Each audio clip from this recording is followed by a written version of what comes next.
A future historian, looking back over the times in which we live, will surely identify J.K. Rowling as a figure of towering importance.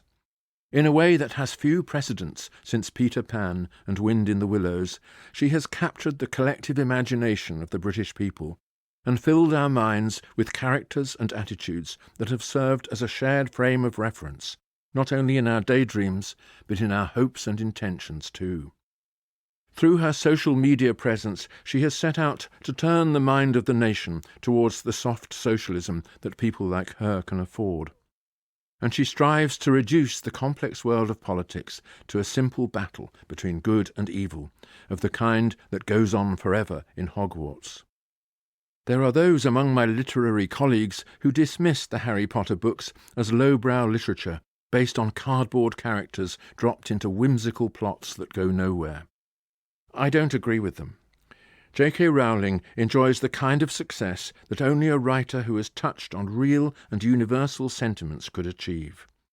She has a genius for inventing characters that engage the ordinary reader's sympathies and situations in which everyday emotions are put suddenly and alarmingly to the test. Her plots may be extravagant, but there are few, if any, loose ends, and everything runs smoothly from description to dialogue and back again.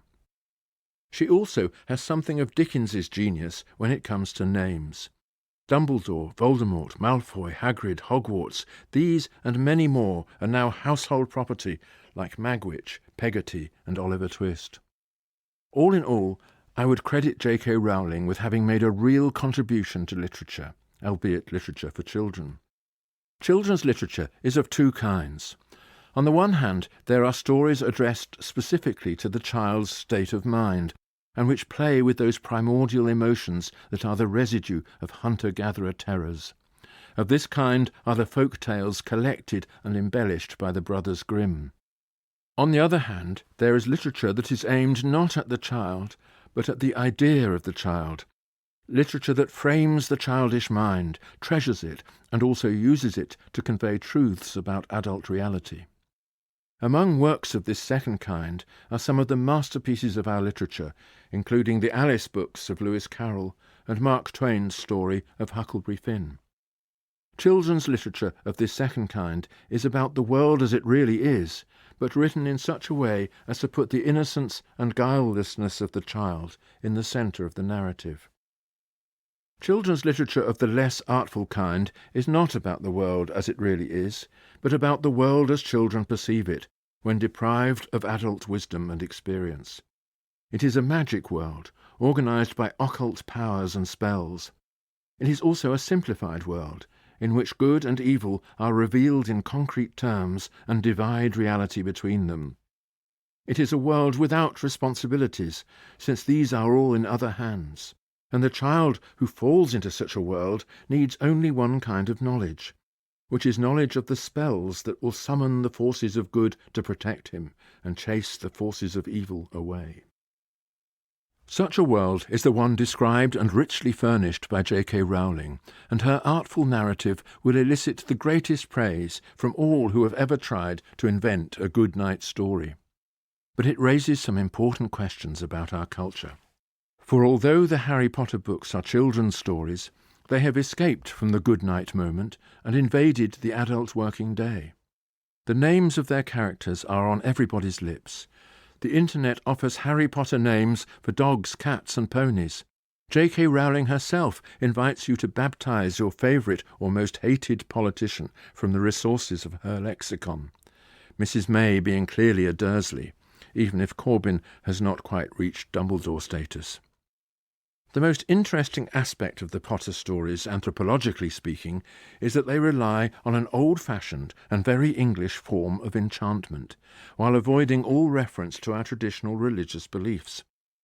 Hogwarts is an English public school, with cloisters and uniforms, with games that instil the old sporting virtues and hierarchical discipline associated with formal dinners and ritual speeches.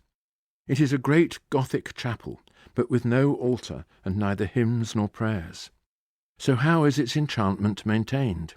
The answer is by magic, and this magic is a superb creation of Rowling's, which fills every place that religion would once have occupied, while lifting the conflict between good and evil out of the cosmic background into the foreground of human action.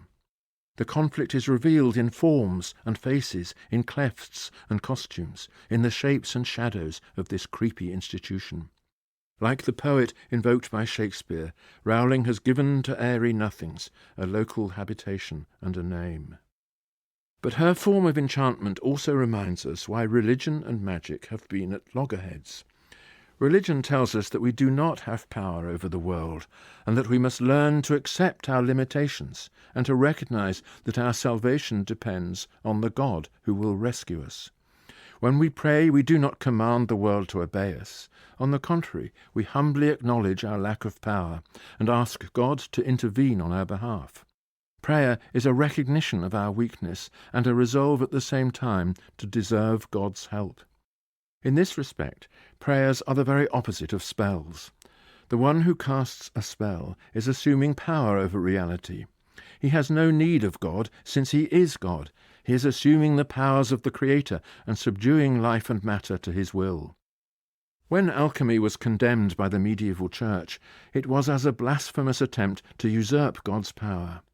By moving against alchemy, the church contributed greatly to the advance of science. It forced people to renounce their desire to control the world and to try to understand it instead. Scientific experiment and theory building became the true religious obedience.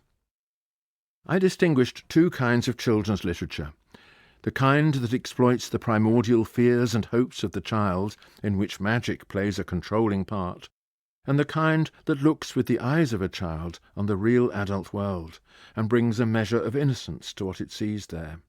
Lewis Carroll, who raised this second kind of children's literature to the highest artistic level, was a mathematician with a cool, clear, scientific brain, whose heroine fights back against magic and illusion with all her delightful reasoning powers. She is the child who wants to be an adult, exploring the shadows of her own imagination and shining the light of reason that will chase those shadows away. The Harry Potter stories are the opposite of that. They show an adult world entirely invaded by childish fears and illusions. Magic and mystery are the currency in which all transactions are measured. The wand, the spell, and the store of occult knowledge have displaced every kind of spiritual discipline. Each character is good or evil by nature, and there is no process of development, no path of renunciation and prayer, whereby the hero or heroine can prepare to face the ordeals of a real adult existence. All obstacles are dreams, which can be dispelled at the wave of a wand, and nobody needs any power that he cannot obtain from the things of this world, if only he knows their secrets. We expect children to think and feel in that way, because they have yet to be released from the grip of those primeval hunter-gatherer emergencies. But we also expect them to grow out of it, and to address the world in full awareness of its complexity, acknowledging the patient work of science and the need for humility and understanding. Religion is one of the paths away from primitive magic, so as to face the world with a clear understanding of the fact that we do not control it. Growing up means learning that the world will not deliver the goods just because we wish for them. That adult worldview is the opposite of the mental posture shaped by Potterism. But Potterism is beginning to prevail.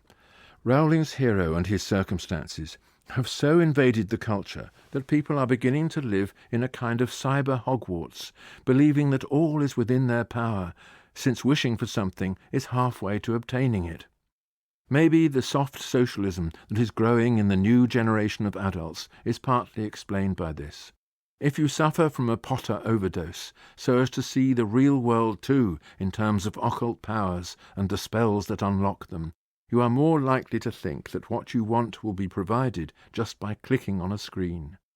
J.K. Rowling's tweets to her 11 million followers encourage this attitude. They speak of a fantasy world in which goods are obtained simply by needing them, and then asking some future Prime Minister to wave the magic wand.